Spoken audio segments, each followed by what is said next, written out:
First of all, thank you, Apostolos, for the opportunity to speak, and congratulations for another successful forum. Dear colleagues in shipping, good afternoon. By no means I am an expert on MLC, and by no means we fight with class. Actually, we delegate a lot of our work for class to do. I'm going to touch a few matters with the upcoming MLC, which is going to be in force in a few months from today, August 20, 2013, and also present to you some of the challenges that we're all going to face in the shipping industry and discuss with you certain issues and practices. Now, the buzzwords on the MLC, is this how it... Why? Το κόκκινο, ναι. Did you destroy it? Did you destroy it? Let's say training on, you have to put a new course in Angelikousis. Training on IT equipment. You destroy this. What about the other? Do we have? Να το ρε παιδιά, αυτό το κόκκινο. Ah, so we go to where? Nothing. I'd better leave now. So this is the best. Πώς πάμε μπροστά. So this the present. Thank you very much. The presentation.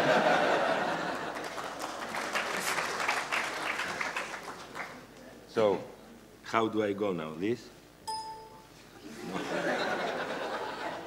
You sit down. We haven't pre-planned, eh? You sit down here and do I'll do it for you. I'll do it for you. Okay, buzzwords. The MLC, Consolidate 68 ILO Maritime Convention in one and only, made up of articles, regulation, and the code. The articles and regulation set out the basic obligation, where the code contains the implementation and the details of the requirements and the regulations. Like the ISM and ISPS has a Part A, which is mandatory, and Part B, which is non-mandatory and provide guidance and guidelines. It's so-called another buzzword of MLC is the Seafarer's Bill of Rights, and in reality promises decent working conditions for all seafarers on board worldwide. And the intent of the convention, when it was decided in Geneva in 2006, it was to be made applicable worldwide, easily understandable, readily updatable, and enforced uniformly. It is also considered the fourth pillar of the international regulatory regime, along with SOLAS, STCW, and MARPOL. Now, implementation, inspection, and certification, the process. Basically, there is a role for a lot of different participants. The flag role specifies the requirements that are needed to be complied with MLC 2006. The company then develops a system to ensure compliance with the requirements. The flag state or a recognized organization, like an Ajax class society, verifies the initial implementation. Then there is a continuous implementation process, continuous improvement, where, again, the flag states and RO periodically verify compliance in a form of audits, etc., intermediate audits. The port state control also responsibilities will come along when the ship enters a port of a member state, where under the no more favorable treatment trademark, we have to treat every vessel independently if the vessel has a flag that has ratified the convention, or if the vessel has a flag that has not ratified the convention, they will look at the vessel as being in compliance. The labor state also has responsibilities with respect to the seafarers' Bill of Rights in terms of welfare, social security, welfare facilities, etc. Now, we as a flag and most of the flags, I'll say most of the open registries, because I don't know how many of the national flags they have set in place detailed notices and requirements. We have prepared some time ago a set of marine notices that discuss and the requirements that a vessel under a Liberia flag needs to have in order to be in compliance with MLC.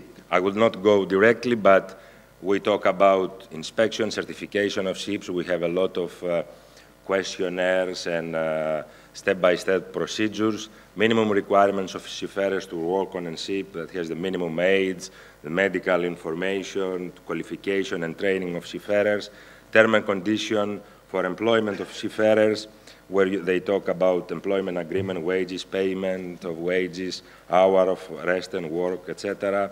Standards of accommodation, where include not only the accommodation, the sleeping room, but ventilation, heating, lighting, mess room, recreational facilities on board, noise, vibration, potable water, catering, food, health and safety protection, accident prevention, medical care. Those are requirements that every ship has to fulfill in order to be certified for MLC. Last, on-board complaint procedure, needs to be a procedure how to handle and resolve a seafarer complaint, and the target is to resolve it at the lowest level.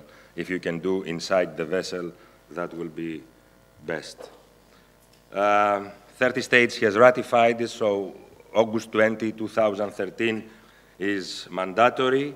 The ILO has provided members to sign before doing all the changes in the laws, so still there are countries that they have ratified, ILO members that have ratified the convention, but they don't have all the laws required in place.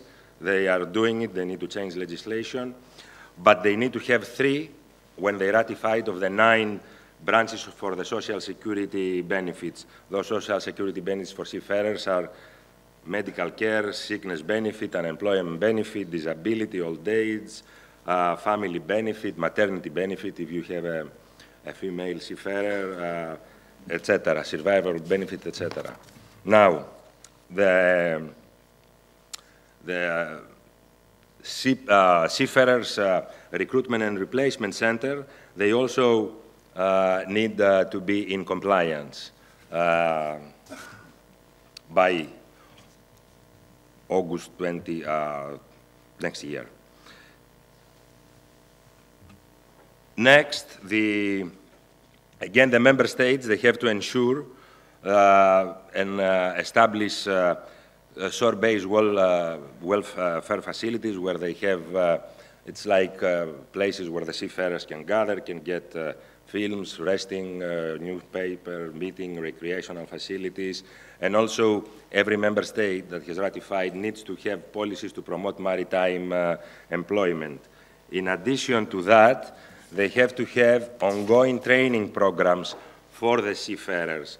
The career and skill development, it's not only ashore, but also on board. It helps the seafarers to be strengthening competencies, qualification, abilities, so open for the seafarers greater employment opportunities. As today technology changes, and more the vessel is going to be operated by hitting computer buttons and console buttons, this technology advance also needs to be passed to seafarers as knowledge. And of course, certification, it's a responsibility of the flag state to have in place a system for effective certification of the vessel. The port state control actually inspect, but they don't certify. So, trained and qualified inspector is a must then in order to be able to enforce compliance. What we have done as a Liberian registry, and I have to speak about my flag for the time being, is We have trained our own auditors, about 150 in about 120 different ports, uniformly the same standards, and they can do MLC audits and verification audits on board Liberian flag vessels. In addition, we have done other training. We train and we presented different materials to the Tokyo MOU port state control inspectors, and we are in meetings with different port state control regimes and inspectors, so we familiarize them on the Liberian flag vessel requirements. The port state responsibilities, if a flag does not have a network of auditors and does not choose to do themselves the audits, they can delegate to the ROs, which most of the time is an Ajax class member. Port state responsibility, when ship call on a port of a member, they are subject to an inspection of MLC. Now, if the vessel is certified with an MLC certificate and they have the declaration of Maritime Labour Convention, this is a prima facie evidence that the vessel is in compliance. So the port state control may look at those and finish there. However, if there are indications that the shipping conditions are not as they should be, they are not in conformance, or if there is a complaint from a seafarer, then the port state control will go deeper and do an extended inspection. This is our network of auditors. Those little blue dots are worldwide the MLC auditors we have in order to handle ourselves the audits. We have 150, and every 3 months we train another 20, so we are planning to have about 200 by August next year. Now, DMLC Part 2, this is the document that the ship owner has to prepare in order to be submitted to the flag or the RO to check for compliance with MLC.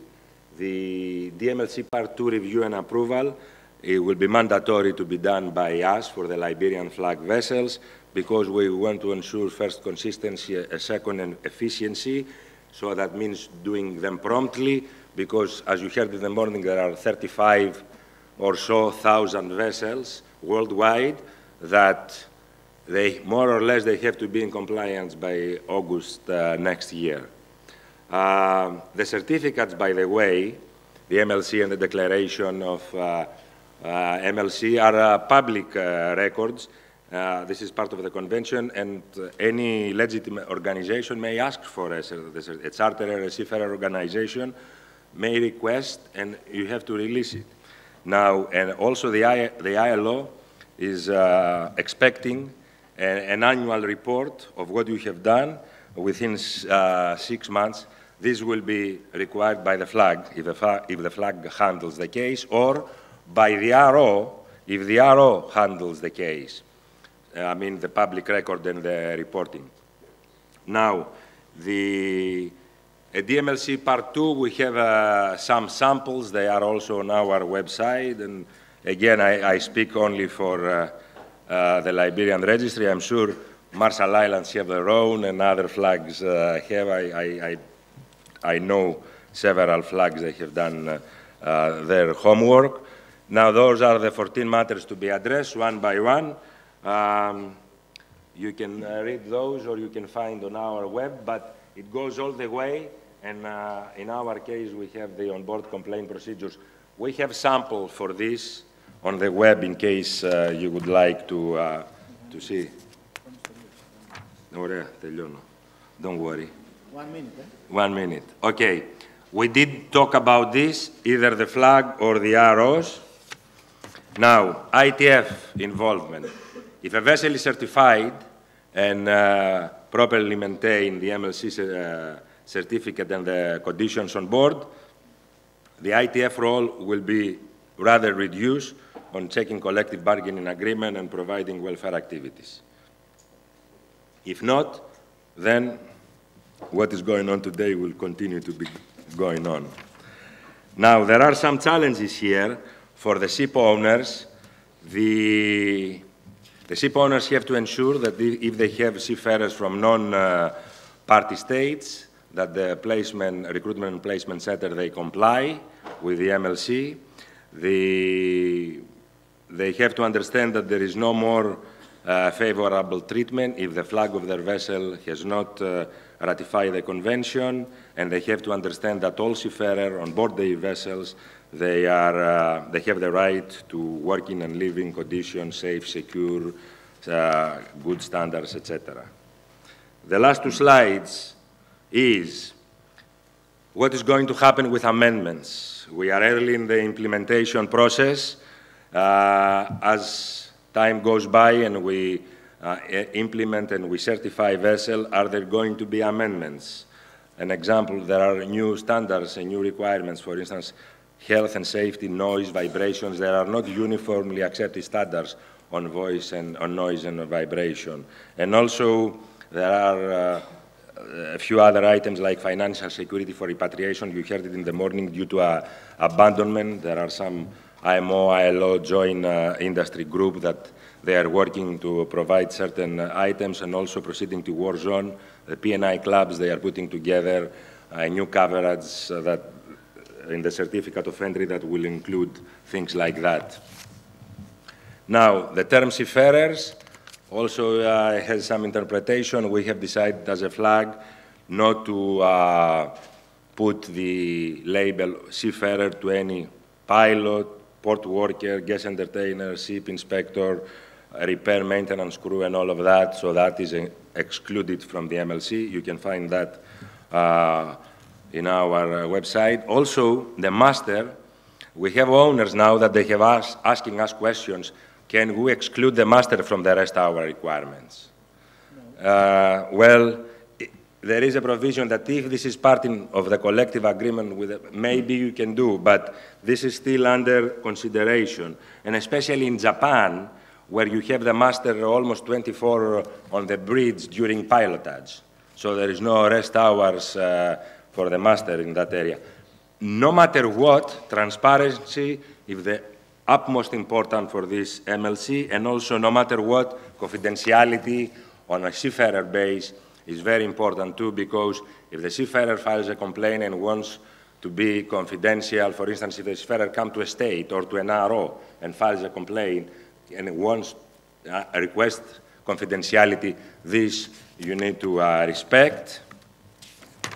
And since in the morning they talk on rest hours and how to combat fatigue, I think Captain Dickey said he was very right.